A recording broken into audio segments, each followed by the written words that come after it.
Hello and welcome. On today's video, I will be discussing what RAG or Retrieval Augmented Generation is and why it's often necessary when using large language models.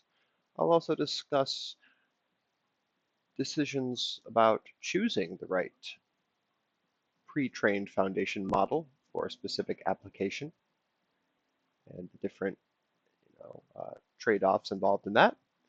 And I will explain the impact of temperature parameter in model generation and give an example of a time I worked with it. So to begin, what is RAG and why is it often necessary? And I do have the diagram over there that goes over it if you need a visual, as well as some other stuff happening in the background. RAG enhances large language models by enabling them to generate more accurate, informed, and up-to-date responses. RAG is a technique that enhances large language model capability by providing access to external knowledge sources.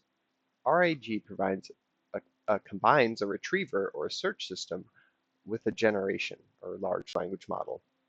And the process for RAG can be broken down into a simple, really pretty simply here. You can also follow along on the diagram here.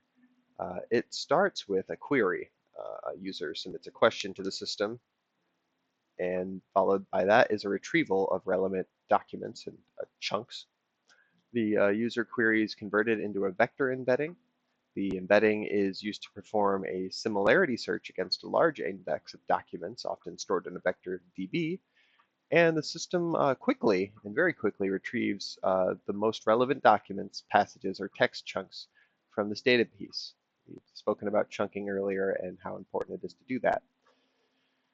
The retrieved context chunks are inserted directly into the prompt alongside of the original user query. And the large language model is given this new enriched input, which is now within its context window. The large language model processes the augmented prompt and synthesizes a final answer based only on the information provided within the retrieved chunks. RAG is essential for overcoming fundamental limitations of large language models that were trained on static data. Steers the ship, so to speak, so that you're not just drifting off in the ocean. It also reduces hallucinations. The most critical feature of RAG is hallucination mitigation. And by using retrieved context to anchor large language models to ground truths or verified facts, it helps ground, I'll move on. Access to proprietary up-to-date data is also important and connected to RAGs as you're giving it to the model itself, not just relying on outdated sources of information. And yeah, it really just kind of locks it in, gives it that, dare I say, human touch. How do you approach choosing the right pre-trained foundation model for a specific application? Well, that is a great question. I actually recently had to do that when building a chatbot. Choosing the right pre-trained foundation model is a trade-off optimization problem where you have to balance performance quality against deployment cost and speed. A good approach is to focus on matching the technical capabilities of the model with the functional, operational, and financial needs of the application.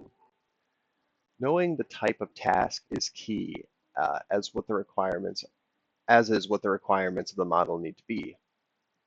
Is the task generative based, or based on analysis, or perhaps based on summarization and creative output? Does the model need to be trained on a massive data set, or just a small one? How fine-tuned and factual does the model need to be at all times? How well does it need to be able to understand inputs and respond creatively? And I'll talk more about that one soon. How much tech debt can be incurred for this? What sort of compliance standards need to be met and maintained? And how fast does the model need to be? How many users does it need to support?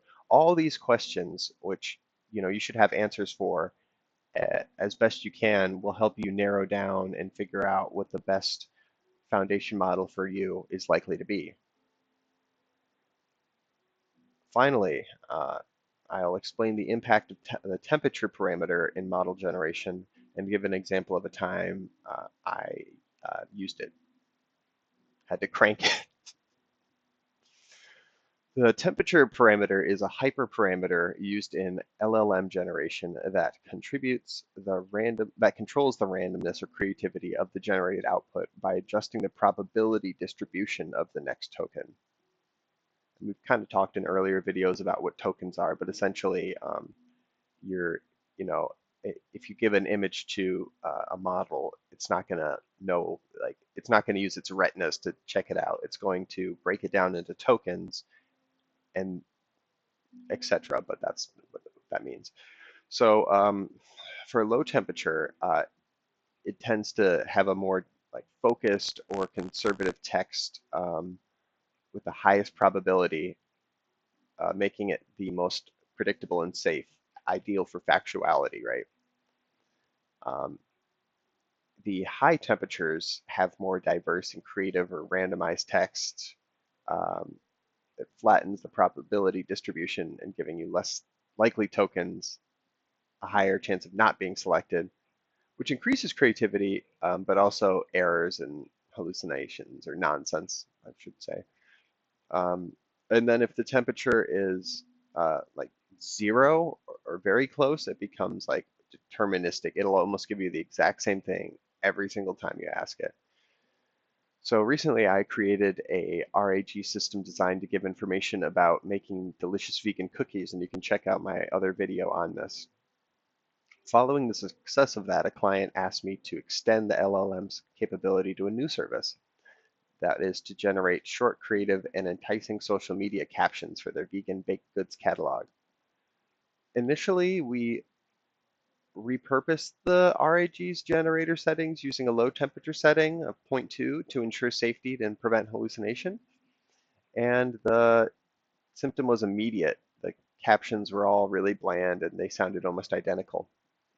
I thought that it might need some more creativity in the model, and that meant more than just getting it absolutely right every time. So I raised the temperature from 0.2 to zero point 0.5, and this resulted in slightly better phrasing, but the output still felt dry. So I iteratively tested higher temperatures going from 0.7 to zero point 0.8 and finally to 1. And I settled at 0.8 because it introduced a stylistic variety that used really fun adjectives like unleash your inner cookie monster. You won't believe these rich buttery dreams are 100% plant-based. Um, and setting it higher than that kind of introduced some nonsense into it. Coconut, sunfire, flax, bliss, vegan muffin cookie doesn't sound exactly right. So the output adjustment there successfully balanced creativity and coherence, and the marketing team was then able to use those captions effectively, which resulted in a 60% increase in the number of unique adjectives and descriptive phrases used in the generation captions. And a user feedback survey actually indicated that the content's creativity and flair rating rose from 2 out of 5 to a 4.5 out of 5, um, making it a success. Thanks for watching.